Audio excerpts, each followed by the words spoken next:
Everyone, and thank you for joining us today for Doors in Dialogue, Creating, Sustaining, and Increasing Black Wealth. I'm Dr. Alex D. Atkinson, the president of AVBA, the Association of Vanderbilt Black Alumni, established in 1984.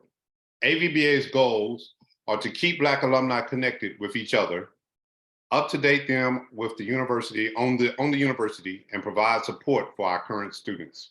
We do this by providing social and networking opportunities for alumni, sending newsletters and updates to the community, and providing mentoring and scholarship support for our current students.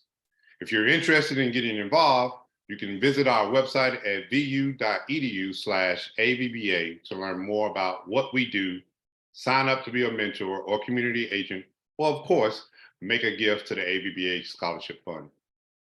On tonight, our Doors in Dialogue series wants to tackle the issue of wealth in the African-American population. If you didn't know, today, Black families in the United States have 1/8 of the wealth of white families, according to an article by Prosperity Now. That data is fueled by the racial disparities in employment, home ownership, property ownership, and assets obtained, and education. So we here at AVBA wanted to inform our alums of their options in closing the Black wealth gap towards racial wealth equity. So today, we're going to talk about creating, sustaining, and increasing Black wealth.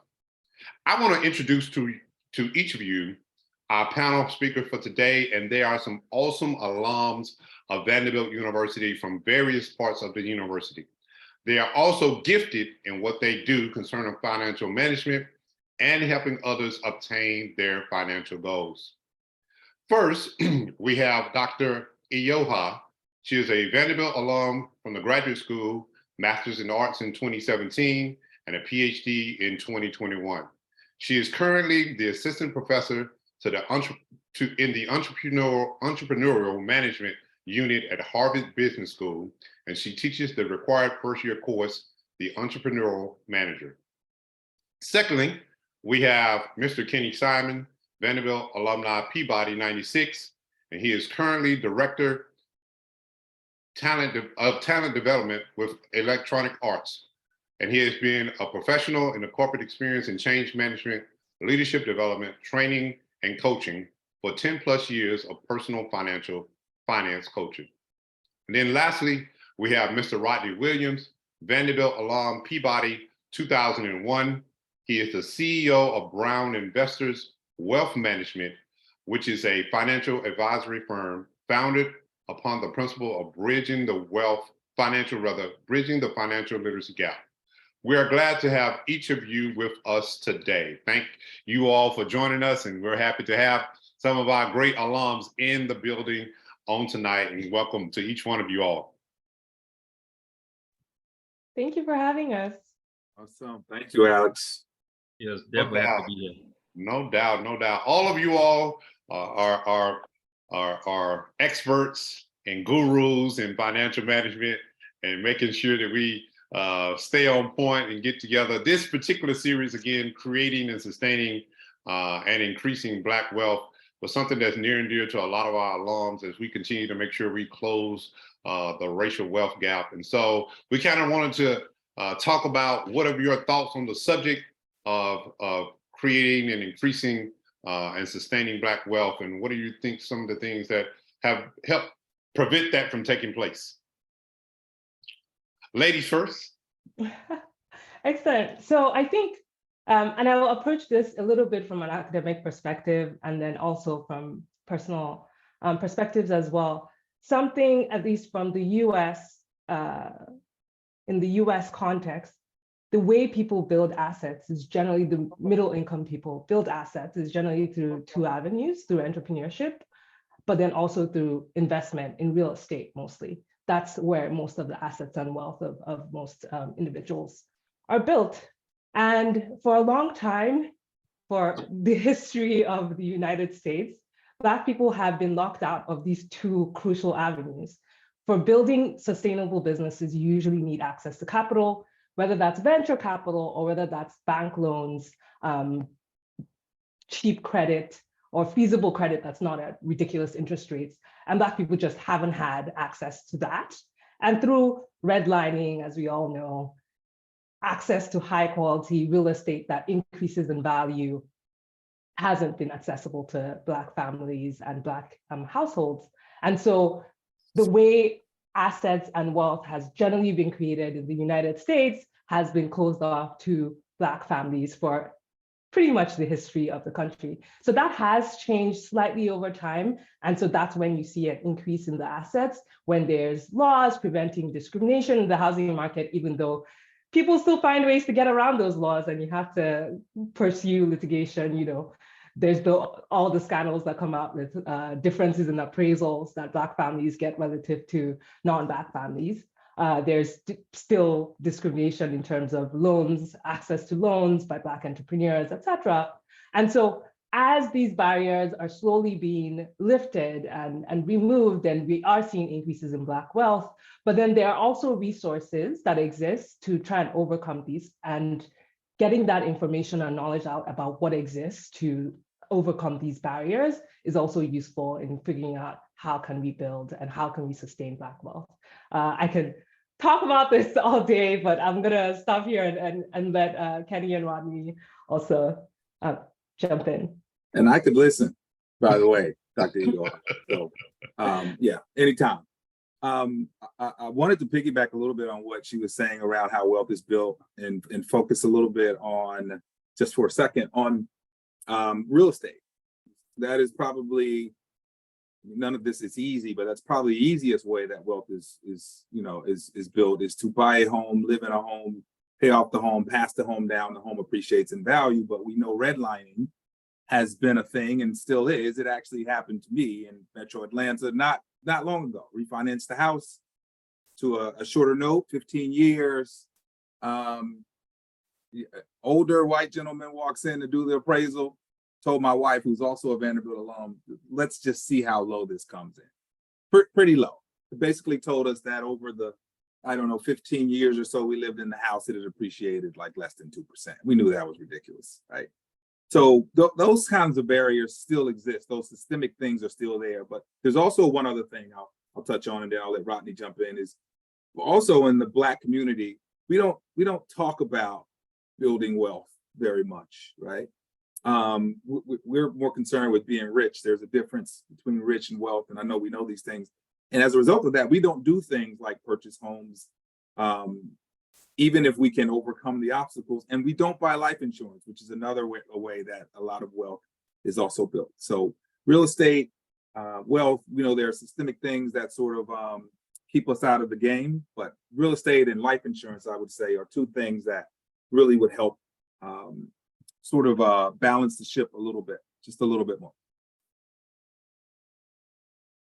Over to you, Rodney. Hey, I will take it. I mean, both of you all gave me perfect segues into this conversation. Dealing with, I say, the first issue I always see is lack of education. Pretty much in Black communities, we're always taught, go to school, get a good job, working for 30, 40 years, then you retire. But our counterparts, they're learning about the stock market. They're learning about investing in real estate at early ages. So they're not going to college to get a job. Or if they're coming to get a job, their plan is to go back and work for their father's company, their uncle's company. And of course, they'll move up, become the CEO. I've met several of our counterparts who are alumni at Vanderbilt, and that's exactly what they did. So that's the problem, is starting the education at an early age so that we understand how finances work, taking those economic classes and taking them very seriously. We take history, do history, math classes, but we're not taught financial awareness. We don't take those classes in elementary school, middle school, high school. Many of us don't even have those classes in college. So when we come out of college and enter the workforce, we're already at a disadvantage. We're playing makeup. And then we don't understand the fundamentals. So I talk to many folks and I say, look, one of the easiest ways, Kenny was saying, to build financial freedom, not for yourself, but also for yourself and for your kids, for your family, is getting life insurance.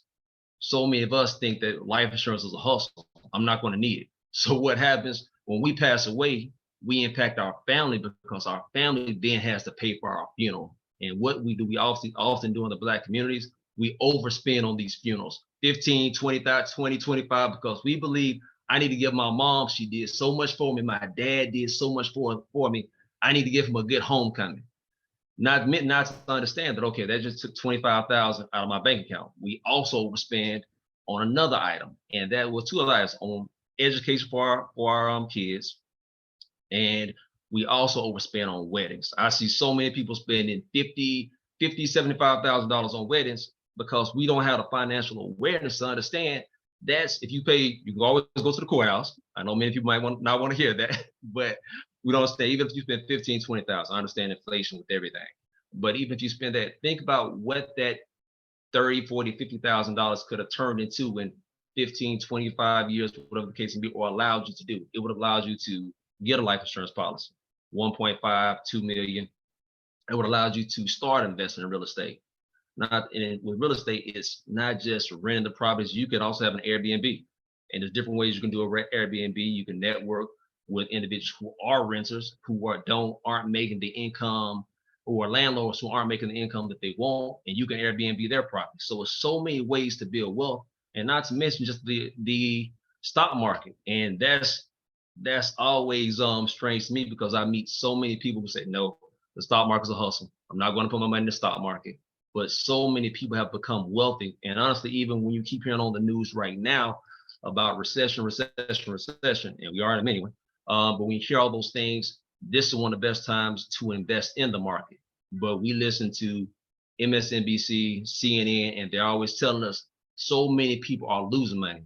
But just while they're talking about people losing money, and many of those individuals who are losing money, they're investing in, they don't have the education, they think it's a get rich scheme. They're invested in GameStop.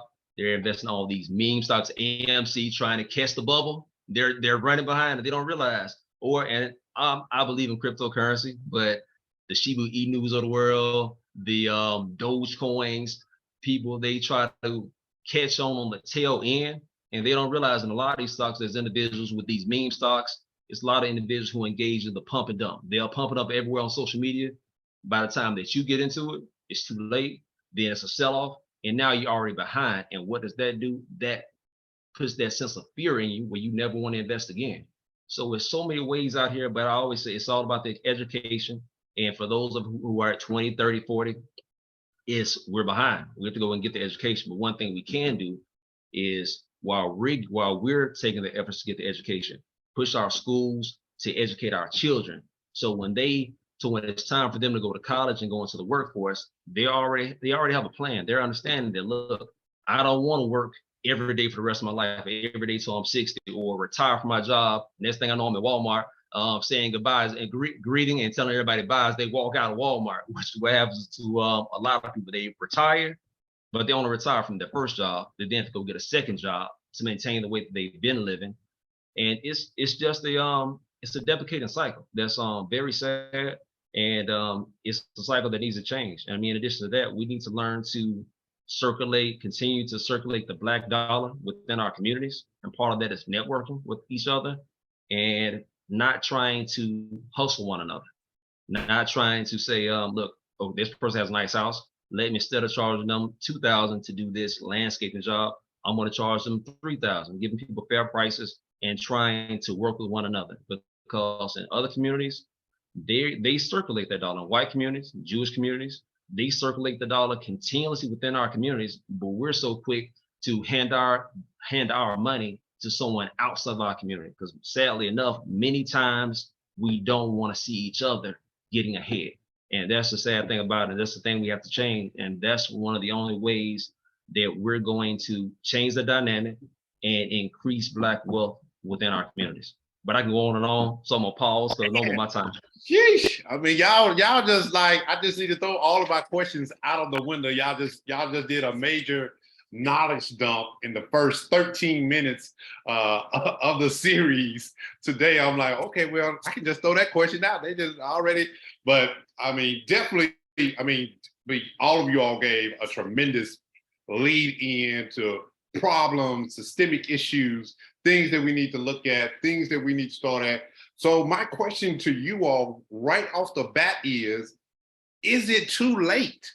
Where do you really start? You know, is it, you know, if you're in your 30s or you're in your 40s, and we have alums who are listening who haven't gotten into the stock market, haven't got into really thinking about buying a house, buying property, they hear these things. And, you know, attending Vanderbilt really kind of, I mean, you know, I'm like Kenny, it kind of opened my eyes to understanding that people were doing things that I was like 10, 15 years behind on. So coming out of Vanderbilt, I was like catching up, trying to be like, okay, man, I ain't in stocks and bonds yet, man, but, you know, so from you all's perspective, you know, is it too late? Where do you really begin? What are some practical things that you can really begin on to look at, to be like, this is where I can start it? And I know there are a lot of areas, you know, you all talked about some of them, but to break it down and really just be like, if I had one or two things to really say, here is where you start. Here is what you look at. Here is what I would do if I was just starting out. Go. Anybody? Dr. Iyoho? Okay. Where to begin? So first of all, this is just a small side note. It's never too late. Something that, and I say this especially for entrepreneurship, people always think that because of the Zuckerbergs of the world, that startup founders are in their 20s and they're dropping out of college. But the average age of high growth, so the highest growth startup founders, is 45. 45. So most startup founders are actually in their 40s. And this is not just for regular businesses, the ones that make the most money, the ones that have the biggest market cap, that are IPOing at billion-dollar valuations. So just keep in mind that, like, it's never too late. And if you're in your 40s, like you're right at the beginning of the journey. So there's lots of time to create value. But in terms of the practical steps, one thing just to start with today is go take a look. Anybody who has a job with an employer that contributes to your pension plan or to your 401k or any of the pension plans you have your employer, a lot of them basically have these matches. So they match up to a certain amount of how much you contribute. People do not max those out. Every time you max out that contribution, you're getting free money from your employer. So anytime you don't max out your contribution on employer contributed plans, you are literally leaving money on the table. So using those is a very great way to, first of all, put more, like cultivate the habit of just saving more money for the future, but then also making sure you are not leaving money on the table. So the first thing I would do today, if I just was leaving right now and going home and checking my finances, is, am I maxing out on the employer contributed plans? That's the number one thing I would do. So that's the first thing. I think the second thing, there are many ways, there are many branches you could go down that road, and I'm sure we'll hear more great stuff from Rani and Kenny. The other thing though is we haven't touched on debt at all. I'm coming down that road. Oh yeah, so I won't go too deep into it, but think very critically about like what you're gaining versus how much debt you have. So for example, if you have investments that are earning you, if you stay in the market long enough, in the stock market long enough, on average, you're going to be earning about 7% annually. On the average annual return is going to be at 7%. Some years will be more. If you were in the market the last few years, you actually earned quite a bit more, about 15 to 20% over the last few years. But taking into account downturns, is going to be 7% on average. Credit card debt is really expensive. It's about 20%. It's ridiculous, and it compounds too. So you're paying 20%. So think about the cost of that credit and basically figure out how you can get your credit interest rates as low as possible, because it doesn't make sense for you to be putting in money that is only earning you 7%, but then on the other hand, you're also spending on a credit card that's costing you 20%. But I won't go too deep into the debt side, since we're going to get there at some point. But that's where I would say look at your debt, but then make sure you're not leaving money on the table as far as any contribution plans. I am in such good company. Like we probably needed a few hours between Dr. Yoha, me, and Rodney. I'm telling you. I try to put together a good team. We all got soapboxes, and I'm telling you, we struggling to not stand on it for too long. But like, so I will say this: I am a financial coach. I don't tell people where to invest their money. I do all of the behaviorally based things around money, including how you think about investing. Should you use an investor and those types of things? So I'll take the behavioral route. Like for me, there is a mindset that you need to have, right, around building wealth. And until that changes, like I don't care what you do, you're not going to be consistent at it, right? Now, I will say this: Dr. Yoha talked about not leaving free money on the table. While you are getting your finances together, you need to be getting that free money. You must contribute up to the match. And I know there are a lot of employers, when you're new, they will automatically turn it on to a certain percentage, put it in a target date fund, whatever. That's great. Do not turn that off, or make sure it's to the match. But I think there is something that is very simple, and no one likes the B word, right? They call it all kinds of things. Get a money plan, get a what, but you need to get in the mindset of having a budget, just controlling your finances. That's all. That's the only reason it's there. And here's why I say that without getting too deep. I budget what I invest so that I can do it consistent, right? So, you know, I'm not like, when I get my check, I know exactly how much I am investing every time I get a check. And when a bonus is coming or some of my stock options are about to mature, I know exactly how much. See, y'all, he's rich because he has stock options. So he's trying to tell you how. No, I just work in the tech sector. Yeah, I'm not rich. So, but you have to budget these things, and debt, or like if you don't have I'll give you a simple example. You don't have an emergency fund, and yeah, you kind of invest and you got a little money here and there, but all of a sudden there's an emergency like I had recently where some pipes burst in my house, and $20,000 later, I almost got a whole new bathroom, right? That would have stopped me from investing if I didn't have an emergency fund, or if I had a lot of other debt too. So if you have debt and you don't live on a budget and you just kind of winging it, you're not going to be consistent, right? You'll be one of those people who've invested for 2 months and then, you know, the rest of the year passes and you haven't invested again. So get your mindset and your behavior together to live on a budget. It becomes easier the longer you do it, and you will start to understand that a budget is not restrictive. It's actually quite freeing, right? And you do one every month. You don't do one in January and then you don't look at it again. You know, it's just the same thing. No, you do one every month, and you will figure out that people are lying to you when they try to, you know, it's almost like, you know, a clickbait, right? Oh, budget is so restrictive. Don't use that term. No, a budget is freeing. At least it's been freeing for me, right? And so all the way down to what I tithe. And sometimes I'll be looking at that tithe like, do the Lord really need this? I really could use this month, but I'm gonna go ahead because he said, yeah, try him and see. But I think you need to get your behavior together. I think you need to have a budget on some level where you are tracking your income to the penny and making sure that it is going exactly where you want it to go. And you can have a decent sized budget for unplanned things, right? Or fun things, right? I think if you don't do that, you won't build wealth consistently over time if you're not living on a budget, unless your income is just bananas, right? And most of our incomes is not bananas. Probably pretty good, but not bananas. Rodney?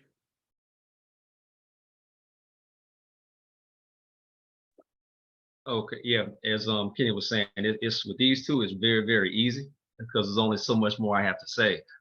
I definitely agree that the first step needs to be, you have a regular 9-to-5 job, is matching their 401k contribution. That's the first thing we need to do. And follow along with what Kenny was saying, after that, you need to sign up, download onto your phone, your computer, whatever the case may be, a financial tracking tool, because you definitely need to know how much you're spending, because you can't invest if you don't know how much is going in, how much is coming in, how much is going out. You need to know that, because that alone will let you know, okay, how much. It'll do two things for you. It will show you where you're wasting money, If you're eating at Chick-fil-A 3 or 4 times a week, it adds up. If you're spending $200 a month on lotto tickets, I'm in Georgia, so we're a lottery state. So if you're hoping to win that Mega Million or that Powerball, or if, whatever the case may be, if you just go just strictly just going out a lot, it'll help identify those things. And then once you identify that, it's never an excuse. I don't have enough money to invest, because we have enough money. It's just how we choose to spend our money. So I say that's something we definitely need to do. Because once you identify it, then as Kenny was saying, you can start to develop a budget. But I think along with that, what you have to do, you have to sit down and write down what's your goals.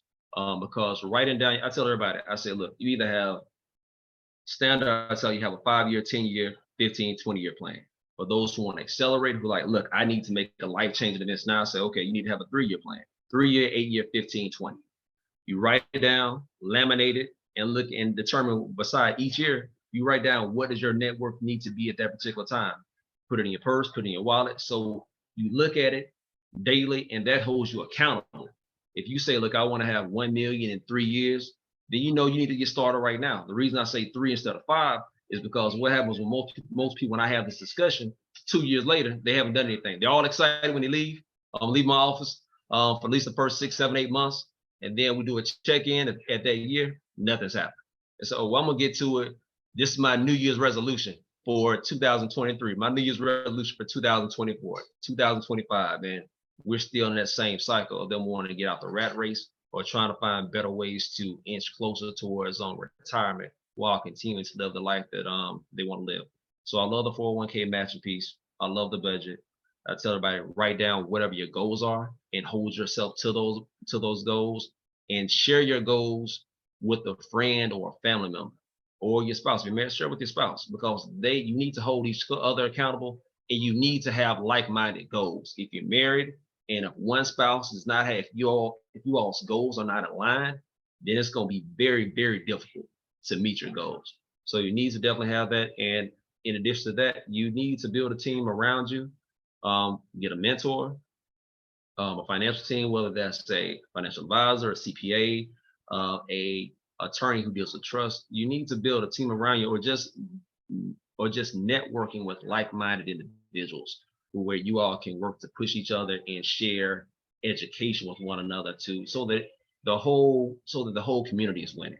And that's one of the things we got to do. We just have to continue to network. If we do those things, then you'll increase your net worth, your friends and family will increase their net worth. And it's more so where you challenge and push each other and you win together, because it's hard to win alone. Some will, most won't. But when you have a team around you, and I really, really push everybody, get a mentor. You need to have a mentor, somebody who's traveled that road before you. It'll help to guide you and help you to avoid some of those bumps in the road. Or even worse, some of those pitfalls where you get a flat tire and you find yourself trying to find a way to come back. And sometimes people just don't come back. So get a mentor, and it's a process. It's a process, but a process that can change, that can turn around very quickly. So Rodney, I want to go right there in the sense of one of our questions that came to us was, is having working with a financial professional worth it? You know, a lot of time people like, well, I don't want to give my money to this person to tell me how to make money or how to spend my money. And any of you all can jump in on this question, but I know, you know, this is Rodney works with people all the time and every day, and, right. and hearing people, you know, I really didn't want to come to you, but somebody told me you was good at this, and you know, how much it's gonna cost me to tell you to help me make $1 million. So, so the question is, some days, is it really worth it? So it depends on everybody's financial situation. It depends. Some individuals are doing very well at managing their own portfolio. Some individuals say, look, I don't want to do it. I'm not going to take the time to learn the market. And they say, look, I want you to manage my money. So is it worth it? You also have to look at, okay, how much are you earning? What's your return on a yearly basis? If I'm only earning you 7, 8, 12%, but I'm only charging you 1%, then it very well might be worth it. So it just depends on everybody's situation. For those who don't want the financial management piece, do a consultation. Do a consultation to help you get on the right track. It's all about understanding your limitations and understanding what you don't know. And many times we have to spend money to learn what we don't know. So I might meet somebody once a year, might meet with them 3 times over a 2-year period and never again. They do their education, or we set up a plan, I help them set up a plan, and they're ready to go. But also also in relation to the financial advisor piece, I always mention you need to have a team. You need to have that CPA. You need to understand what's going on, because taxes will put you on that hamster wheel, and you'll earn, and you'll be like, I earned $200,000 this year, but I'm looking at how much was in my bank account. Tax man coming, Rodney. Right, it's unforgiveness. So you need to pay for this information, and even when you pass away, you need to have a trust. You need to understand how trust work. It's so much that we don't know, and then we pass away, or we're not leaving the money that we should be leaving to our family. So at a minimum, identify a few financial professionals to get on your team and have a consultation. If it makes sense to you, then look at and listen to that person. Yeah, I think, and we're gonna get into, basically how to protect your wealth, trust wills, some good tips for that and information. But I also know, just in the sense of, having that good professional, we have a lot of people in the modern times, and this is Dr. Iyoha. We have a lot of people in that entrepreneurial spirit. They ready to step out. They wanted to be entrepreneurs. They want to get out there. They want to build wealth, and they just get out there and just start running and running and running. And they ain't, a good word says you ain't counted the cost in order to build a house. So, what are some of the things in creating, sustaining, and increasing wealth does, and I know this is your area, so I knew the question that I wanted to ask you. What do people need to be thinking about when it comes to entrepreneurs and really thinking about creating, sustaining, and building and increasing wealth? Yeah, I'll try not to talk all night. So we'll just go a little bit at a time. Sorry, I just lost an earbud. Yeah, okay. Can you hear me okay? Gotcha. Okay. Yeah, so I think the first thing to start with is, for entrepreneurship, you have to have an opportunity-driven mindset, not a resource-driven mindset. So think first and foremost about the value you want to create in the business, and not just in terms of the money you want to collect for yourself, but like the value you're going to be creating for other people and customers, etc. And then don't limit yourself to, oh, what do I have now? Who do I know? And all of that. But really think, okay, how can I communicate this value I want to create to other people? And the reason this is so important is that people generally do not build high value businesses all on their own. It almost never happens. Like that garage story, behind every garage story is a parent who wrote them a $10,000 check so that they could spend that time to build that thing in that garage. The garage was, somebody was paying rent on that garage. That probably wasn't the founder. So just get out of the mindset that like entrepreneurship is, I know we like the term like hustle and the grind, but it's not always just like a hustle. It's more about like the value you're creating and communicating that value to other people. But in practical terms, so just that mindset to start with, in practical terms, the very important thing too is to be iterative in your process. So we always want to create the perfect business. Everybody who wants to start a business will be like, I'm going to write this 50-page business plan. I'm going to do some cash flow analysis. I'm going to do all these fancy things. I'm going to build a website. I'm going to maybe pay like $5,000 to build some website somewhere and hire someone, and then keep it rolling. And then turns out you spent, $10,000 without creating any value. And the best way to actually start is to say, what is the least I can do that can create the most value at this time? So one very simple example is, how do I collect information? It's very cheap to talk to people. For some reason, people do not value their time as much as they should. So people are very willing to give you their time for free. And you should take advantage of that as much as possible. before you build a single thing, talk to your potential customers. Just like, don't even try to sell them anything. Don't even tell them your idea. Just be like, hey, I'm interested in, finding out about this area. I want to do an informational interview about this thing. I want to understand the problems you have doing X, Y, Z. And then they will tell you what you need to build. They will tell you basically what needs to be in that business you're building. So that's the second thing, be iterative, basically do as cheap experiments as possible to build out what that business looks like. You don't need that like super complicated business plan or like all of that to start with. You really need a compelling vision and need to support that with information. And most of that information you can get for free. So it's really important to just do things small and start small and iterate. And then the last thing is, there is money out there. You don't always have to bootstrap businesses on your own. So a lot of states at the state level, at the local level, they have small business program. The federal government has the small SBA program that offers loans and sometimes grants to small businesses. There are federal grants. There's if you're doing something particularly innovative, you have your super innovative idea. There's the small business innovative research grant process that like gives a substantial amount of money, sometimes up to $250,000 to small businesses who are working on things that are innovative. Always look for the minority business development community center in your area.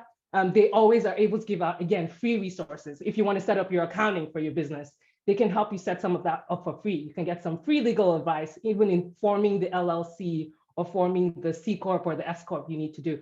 So there are a lot of free resources and cheap resources around, and look out for those. Talk to people, talk to as many people as possible before you start.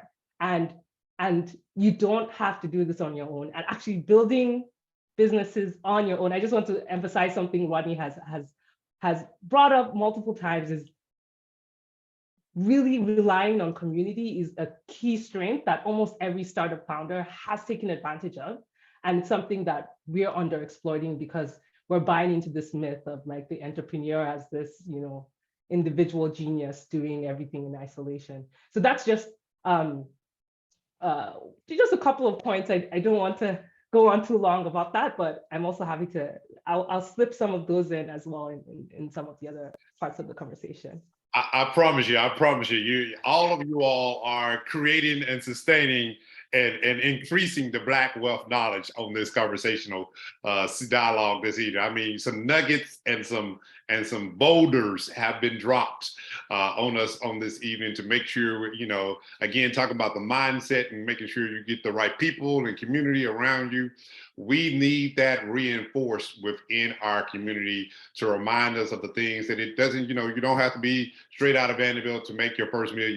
You can, again, if you're 45, you can make it when you're 45. So, all of these things are greatly appreciative in that fact. So I want to move on to one of the things that we talked about earlier, but I didn't let the train go down too far the track. And that is one of the most important things that often impacts wealth, and that is credit and debt management. Man, when I tell you how many people I know who, like Kenny saying, you don't have a budget but don't understand why they don't have money. To hear somebody say, I've got $15,000 in credit card debt almost strangles me to death. I want to pass out for them. I'm like, how do you live like that? How do you live? I'm like, what? Are you only paying $20 a month? That with predatory lending that used to happen when we was in college. They used to come on campus and make sure you got that credit card in your hand. I still got the only one that I got was the one I got when I was at Vandy. It's the only one. You know me, I don't play about them cards. Now they done made that limit big and trying to tempt me, but the devil is a lie. Okay, the devil is a lie. So let's take a few minutes to talk about what are you all's opinions on, in regard to credit and debt management and things that you all would suggest people get on top of. And I know we kind of dabbled in it a few from each one of you all, but yeah. What are the things that people need to understand in this time, in this period of time of coming out of a pandemic, tilting in and out of a recession, high gas prices, chicken costing $10, eggs costing $5, all of those things you hear on the news.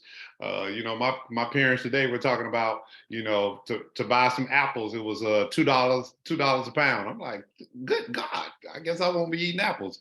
But how do we help people manage that and get them to understand about debt and credit management?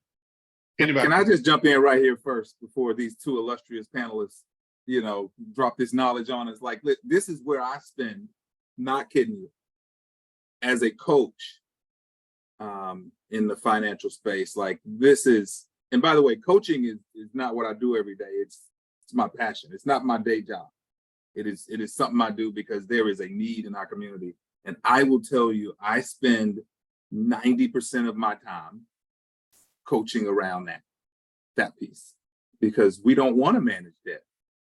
Because Rodney talked about setting a goal. It's one of the first things I do. I sort of figure out where they are, and I kind of have a little method to doing that. We're like, lay it all out on the line. And I ask a lot of questions, like, show me all your expenses. And they forget a lot of things. I'm like, you got a 30-pound dog right here. You don't feed the dog. I don't see dog food in your budget. They just don't even keep up with this stuff, right? And so when their mentality is like that, they often don't keep up with their debt either until the debt is a problem, right?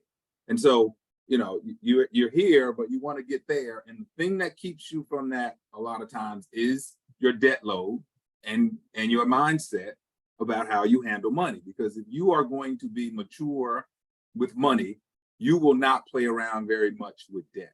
And I know I hear people say good debt. I challenge people who are in not a good financial situation. I'm like, there is no good debt for you.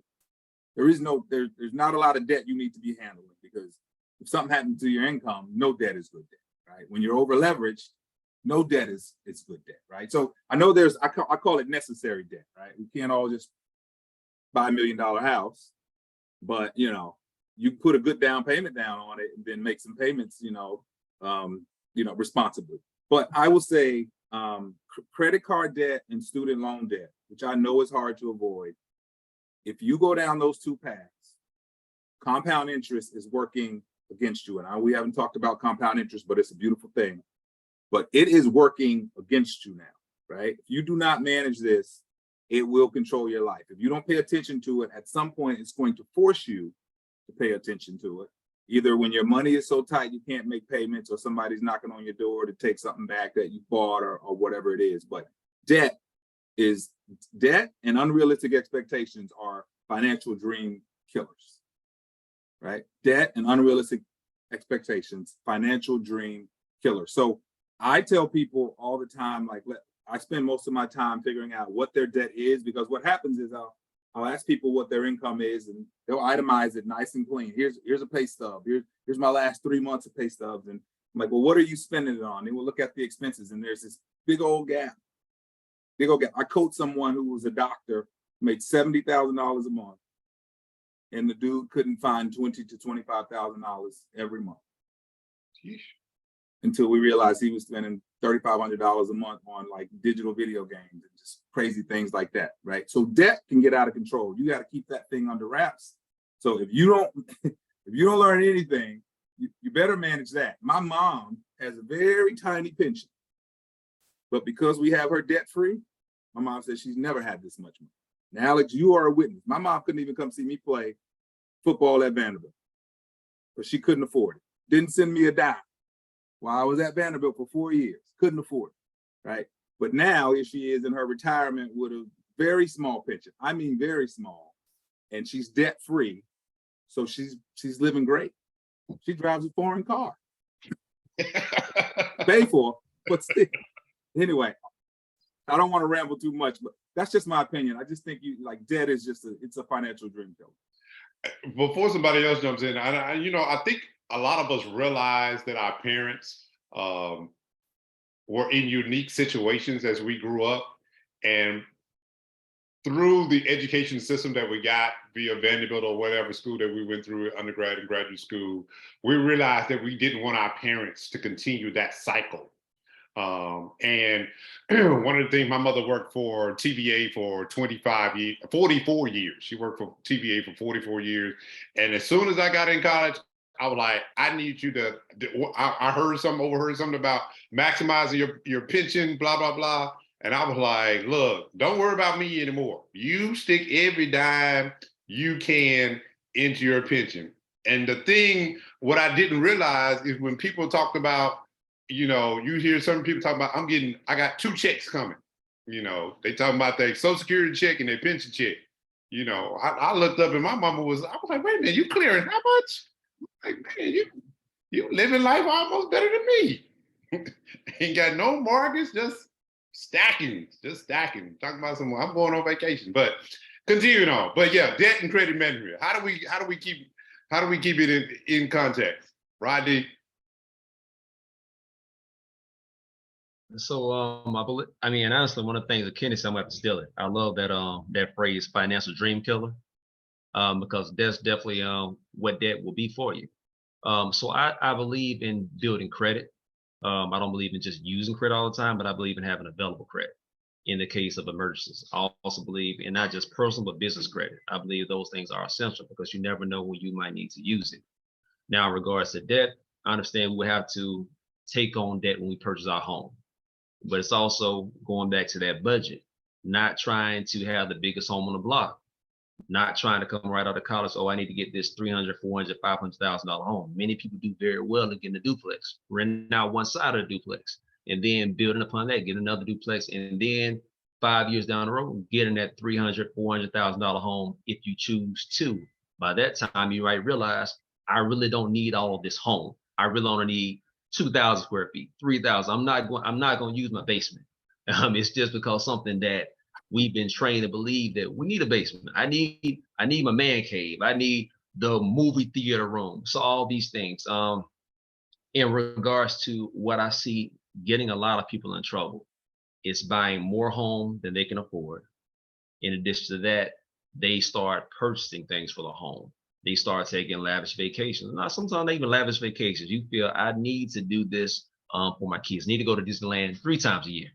And these things add up. And then that debt, when you look 15, 20, 30,000, when you look at it, you know you need to work on it, but you try to keep it private.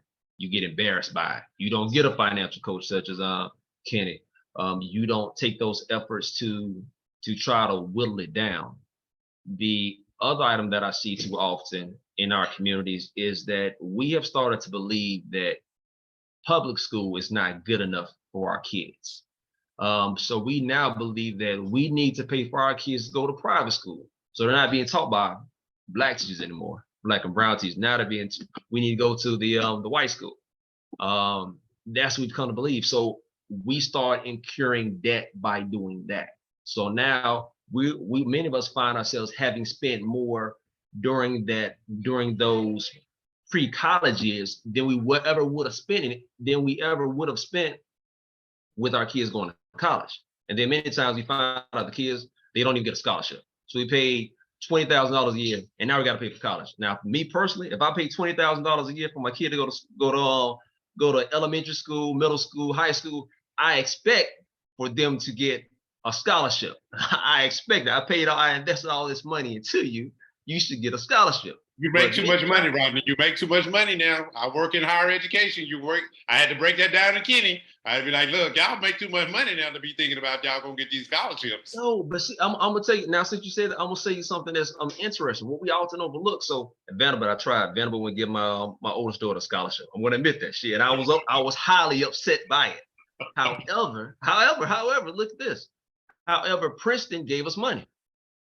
And I never thought Princeton would have gave us money. But what we found out is that what many of these schools is that they want individuals coming from the South. It's because where we lived at. They wanted to bring individuals from the South up north. So those things that we often overlook. So there's many ways to save money. So that's one of the things that's just a plus. So I just think education, people need to look at how they're spending their money, not overspending for education for their children, because what that does in turn, whether it's the parent taking on the debt or the kid taking on the debt, it's not beneficial for either party. Because in those cases, there's many schools.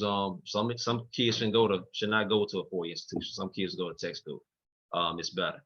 So we just need to evaluate what's the plan. And because in understanding that debt can also be detrimental to not just the kid, but the parent. Or when the kids see this, they're going to pass along to their kids. They feel, okay, I need to send my kid to private school, to a private college, to a private elementary, middle school, high school, and that money could be going towards building wealth, as opposed to money just going down. I hate to say down the drain, but in a sense, it can be going down the drain. Gotcha. Doc, what you got for us? So I have a slightly more comfortable relationship with debt, but it's only because of opportunity cost. So I'm gonna just push a little bit in the sense that I am a trained economist, so I always think in terms of opportunity cost. So what is the next best alternative foregone if you make a decision? So what's the next best thing you could have done with your money? And so that's why every time I think about things, I'm always thinking, what is this decision worth versus the next best thing I would have done? And I use the same approach with debt.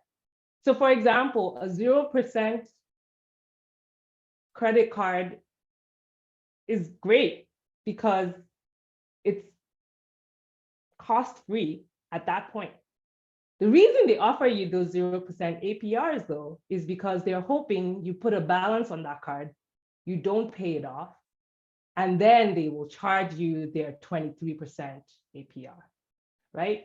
So when it's 0%, great. But keep in mind that you need to pay that off before it stops being 0%. So I keep very close eyes on like the interest rate that's being charged on the debt. So for example, mortgage debt is good debt for a lot of people in the sense that if you believe the value of your home, you're going to hold on to that home long enough that it's going to appreciate over time, right? And the interest rate you got it at, the mortgage rate that you're paying, the interest rate on that mortgage is not too high, then it makes sense to actually take on that debt versus some other debt you could have taken on. I'm very anti credit card debt that's at 20-something% because that's very expensive credit. The reason why is this, one very easy way to think about compound interest, because it's not easy to do those calculations, because basically compounding means that after I charge the interest, then I also, the next time I'm charging interest, I'm charging on the total amount. So both the initial amount plus the interest I just charged you, you're getting charged extra on that. So it's like compounding. So the one thing that's nice is like people use these rules of thumb. So the rule of 70, you might have heard of the rule of 72, the rule of 69. But basically, if you take the interest rate, you take 70, the number 70, and then you divide 70 by that interest rate, it tells you how long it's going to take for it to double. So at an interest rate of 23% annually, that means that the initial money that you took out is going to, if you don't make any payments, you don't do anything, in 3 years, you're going to be owing double that amount. So if you took out a $10,000 loan to buy a car in 2020, and you did that at, for some reason, you put it on a credit card at 23% APR, what that means is that you are paying double for that car. If you don't make any payments in the meantime, double for that car by 2022, or 2023 rather. So that's just kind of how I think about these interest rates, and one easy way to get your mind around compounding. And so you can see that's why those interest rates really matter. So I always say, pay off your most expensive credit, your most expensive debt first. So I know you want to invest and I know you want to do all these great things, but if you have really expensive credit, pay it off now. And you shouldn't be making minimum payments. You should be paying off the principal, because if you're paying off just interest, you aren't making a debt because the principal is still sitting there and it's accumulating those costs. So pay off your most expensive debt first. Mortgage debt is usually good because usually low rates. Get a fixed rate mortgage, not a variable rate mortgage, because that means that you have some security in the sense that you're interest payments aren't going to like increase over time because your rate isn't changing. Variable people who have variable rate mortgages are struggling right now because interest rates have risen. And so all of a sudden, your income may not have gone up, but your mortgage payments have gone up a lot. So fixed rates mortgages are really important for real estate investments because real estate investments are usually long-term investments. And you want basically to lock in that rate, a lower rate early on so that you don't have to worry about that changing over time. So keeping track of those interest rates is really important. One last thing I will say, because Rodney did bring it up, is about education choices and student loan debt and college. So there are lots of ways to actually think about whether the student loan that you're about to get into is going to be worth it. And there's a lot of information out there. You can literally go on Google or use one of the fun Chat GPT, AI, Bing Chat, all the fun tools, but the information exists on the internet about what is the value of the degree. Don't look at what the top 10% of people in that degree are earning. Look at what the median person is earning. And also look at like what the lower range is earning in that degree, because you want to minimize your downside risk. So if you're going to be going into like a significant amount of debt to get this degree, then make sure that the expected income you expect at the end of that degree is likely to be worth it. Of course, you know, market conditions can change. The tech sector is facing a lot of layoffs right now, so it's not certain that that will be the income you will face when you go on the job market. But there are lots of degrees that actually are not financially like feasible, and definitely should not be financed using student loans because they just, the cost to benefit ratio, the return on investment on that degree is not worth it. And you should think about alternative ways of getting into that career path if that's something you're really passionate about that do not involve getting into debt for that kind of degree. For sure. Alex, So Alex, before you jump in, I know we're about to wrap up, but I gotta say, so this has been so good. You 1 hour, I don't know what you were thinking. So look, I'm gonna say this about managing debt and managing your finances and building wealth. First of all, like it's gonna take some patience and some discipline overall. If I had to put a big old wrapper on it, it's patience and discipline, and you are going to have to deny, right, yourself some things today for the win tomorrow. But when we're talking about debt, I was thinking about when I was hearing Dr. Yoha talk, there's a spectrum when I coach people, like, and depending on where they are with their behavior, you're either on like, let's just take debt, for example. You're doing the snowball method because you just need to see some momentum. So you pay off the smallest debt, then the next one and the next one. If you are advanced, then you're doing exactly what she said. It's high interest one first.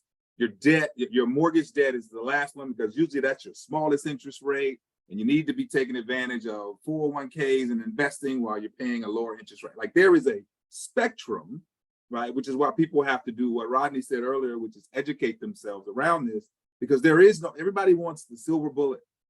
And it depends, right? It depends. How you approach this depends on a lot of things. What are your risk factors? Rodney said he believes in crypto. I probably put 2 or 3% of my money in crypto. And when it made a lot of money, I pulled it out. Should have left it in there, right? So it just depends. So there is no excuse now. I remember joining when it was called Anderson, it's Accenture now. And I remember reading my paperwork and I was like, what's a 401k? I didn't even know what a 401k was. I had to educate myself. You can go on YouTube now, the second largest search engine out there, and find videos on everything. I still got all those books. I had to read like books that were boring 200-page books, right? So educate yourself, figure out what your goals are and what your approach is to building this thing, and you can start today. It's never too late. So Rodney, I'm gonna give you the last throw-out question. What are some things, you got 3 minutes, wrap it up. What are some things we can do to protect ourselves? You talked about wills, you talked about trust, you talked about insurance. What are the core things that we need to do to make sure that we're protecting what these nest eggs that we are building? Okay, I would say the core one again. I'll say the core thing is building a team around you. I'm again going to repeat that you need to, if you don't enlist a financial advisor, at least do a consultation. You need to get a CPA. You need a trust attorney. You need to learn these things about how to save your money and start researching how to have your money work for you. That's one of the most important things. Paraphrasing Warren Buffett mentioned one time, that if you continue to work for your money, you'll die working for your money. And that's paraphrasing it. So you need to find ways to make your money work for you. One caveat I will also say, we've been mentioning matching your 401k throughout this time, but it's also important when you're matching your 401k to study your 401k and understand what investment options you have within your 401k. Many individuals, once they start investing in their 401k, they don't understand that there's different funds within their 401k. So they find themselves 10 years, 20 years down the road, not having earned as much as some of their counterparts, and they're wondering why. Why is my 401k $200,000, but my friend's 401k is my coworker's 401k is $500,000? It's because you never adjusted your allocations. So educate yourself upon that. That's one of the key ways to build a wealth for those individuals who have a 401k and have that matching option. But you have to build a team around yourself. You have to build that team, and you have to network with like-minded individuals, because you all will push one another. Without doing that, it's going to be very, very hard for you to build and sustain wealth. Because along with that, as Kenny was saying, there's so many ways to educate yourself in regards to building money. You have to take the time to educate yourself, because if you do not take the time to educate yourself, you will not protect your money. And it's not just for you. You need to be, for those who have kids and cousins, whatever the case may be, you need to make sure you build your wealth and have that life insurance policy in place so that wealth can pass down to the next generation. That having a life insurance policy, we never know how much time we have, but having a proper life insurance policy and understanding that it's not a quote unquote hustle, it's one of the fastest ways to build wealth. And it can set not just you, but it can set your family, your kids, on a path to building financial independence and building that generational wealth that we all talk about. But many times we find ourselves confused in where to take those initial steps in building that generational wealth. But one of the first things is your network and building a team around you. Those are, I'll say, are the foundational pieces in regards to building, because that team and that network that you build around yourself, they're going to teach, they're going to help you, they're going to push you to learn about the stock market, push you to learn about real estate, push you to learn about life insurance, push you to educate yourself on how to become financially free and help you become financially educated. Did I do that in 3 minutes? Man, when I tell y'all dump so much knowledge, I'm like Kenny's already said, man, I'm always scared of how much time I'm really going to use. And so we needed probably another whole 2 hours to go through some other questions that we had. But you all covered a great deal of them in detail and separate pieces of information that you all shared. First of all, let me thank each one of you from the bottom of my heart as president of AVBA, that you all took the time out of your busy schedules and Kenny's impeding bedtime to come on this Zoom this evening to ensure that our Vanderbilt alumni know the information they need to create, sustain, and increase Black wealth in our daily lives and in our communities. Each one of you all provided. It always just works out. The right team came together for the right information to share. And again, I'm so grateful for each one of you all on tonight and your level of expertise that you all offered for this discussion in Dores and Dialogue for tonight. I want to thank each one of you all. Again, all Vanderbilt alumni, reach out to these people. They're readily available for your help and information. We're going to get some of them on the AVBA board. They just don't know it yet. They'll be receiving an email from me concerning certain things and information I want them to help out on. Before I walk up out of office, I'm going to get them on board and leave. So that's how we're going to do that. But again, I think each one of you all have a great opportunity for you all to continue to make sure you invest in yourselves. We want to make sure our alumni are doing the best and get the best information for them to be a success, not only in their educational endeavors, but in life, period. We thank each one of y'all, and good night. Thank you. Good night, everybody. Thank you. Have a good night. Christina.